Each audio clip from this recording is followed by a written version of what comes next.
జిల్లాలో ఇద్దరు మంత్రులు కొండా సురేఖ గారు సీతక్క గారు ఇద్దరు మంత్రులు ఉన్నారు. ఈ జిల్లాలో వారికి 10 నుంచి 11 శాసనసభ్యులు కూడా ఇటీవల తయారయ్యారు. ఆ 10 మంది శాసనసభ్యులు వాళ్ళ ప్రవర్తన ఒక తీరుంటే ఈ 11వ నంబర్ అయినటువంటి కడియం శ్రీహరి గారి ప్రవర్తన మరోలా ఉన్నది. ఇవాళ అధికార పార్టీ శాసనసభ్యులుగా చెలామనేటువంటి వారు ఎవరైతే ఉన్నారో మీ నియోజకవర్గాల ప్రజల యొక్క సమస్యల పట్ల మీకు చిత్తశుద్ధి ఉందా? ప్రజల బాగోగుల పట్ల వారి ప్రశాంత జీవనం పట్ల వారికి రక్షణ కల్పించేటువంటి బాధ్యత పట్ల పల్లెలకు గ్రామాలకు పట్టణాలకు సంబంధించిన మౌలిక వసతుల పట్ల అసలు మీకు అవగాహన ఉందా అని చెప్పి నేను అడగదలుచుకున్నాను. ఈ జిల్లా అభివృద్ధికి సంబంధించి ఒక విజన్ అంటూ లేదు. ఉమ్మడి వరంగల్ జిల్లాకు అసలు తెలంగాణ ప్రభుత్వ పాలన వరంగల్ ఉమ్మడి జిల్లాలో ఉందా లేదా అనే పరిస్థితి వల్ల చర్చ జరుగుతూ ఉన్నది. బీఆర్ఎస్ ప్రభుత్వం ఉన్నప్పుడు మేమందరం శాసనసభ్యులు ఉన్నప్పుడు కేసీఆర్ గారి ప్రభుత్వంలో ఉమ్మడి వరంగల్ జిల్లాలోని 12 అసెంబ్లీ నియోజకవర్గాలకు 1600 కోట్ల రూపాయల సీసీ రోడ్లు కానీ బీటీ రోడ్లు కానీ బ్రిడ్జిలు కానీ చెక్ డ్యాంలు కానీ హాస్పిటల్ నిర్మాణానికి డబ్బులు కానీ పల్లె దవాఖానాలు కానీ గ్రామ పంచాయతీ బిల్డింగులు కానీ మహిళా బిల్డింగులు కానీ మసీదులకు చర్చిలకు పునర్నిర్మాణం స్ట్రెంథనింగ్ కోసం స్పెషల్ డెవలప్మెంట్ నిధులు కానీ ఈ రకంగా 1600 పైచిలుకు కోట్ల రూపాయల నిధులు కేసీఆర్ గారు ప్రభుత్వం ఉన్నప్పుడు మంజూరు తీసుకొచ్చినాము. టెండర్లైన పనులు ఎక్కడ? పనులు ప్రారంభమైన పనులను ఆపుతున్నారు అధికార పార్టీ శాసనసభ్యులు మంత్రులు.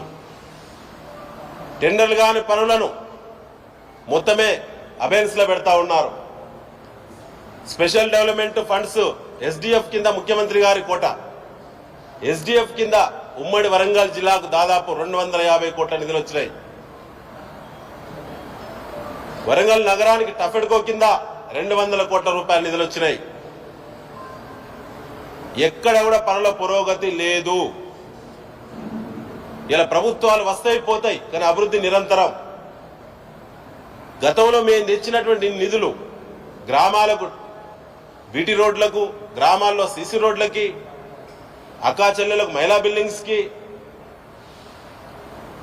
తెచ్చినటువంటి నిధులు ఎక్కడా అని చెప్పి నేను ఇవాళ ఈ జిల్లా ఉమ్మడి జిల్లా నుంచి ప్రాతినిధ్యం వహిస్తున్న 2 మంత్రులను 11 మంది శాసనసభ్యులను మేము అడగదలుచుకున్నాం.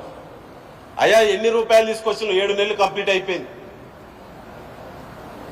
7 నెలల 10 రోజులైంది. పైసా వచ్చిందా ఉమ్మడి వరంగల్ జిల్లాకు?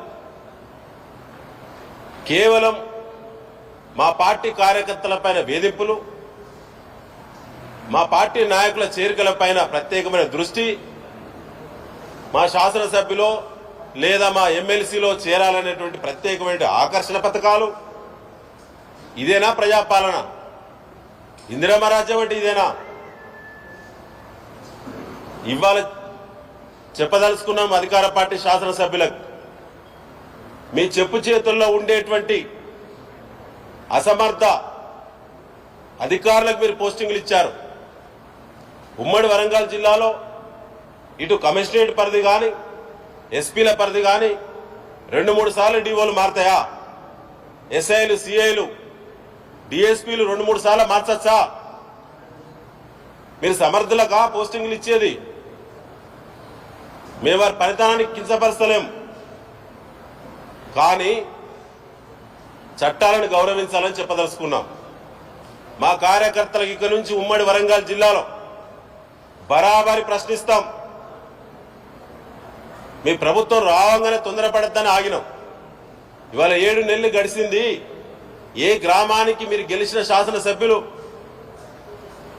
ఏ గ్రామానికి ఏ హామీ అయితే ఇచ్చిందో ఆ హామీల పట్ల సోషల్ మీడియాలో కానీ ప్రెస్ మీట్ల ద్వారా కానీ బరాబరి మా పార్టీ కార్యకర్తలు, మా అభిమానులు ఇక నుంచి ప్రశ్నల వర్షం కురిపిస్తాం.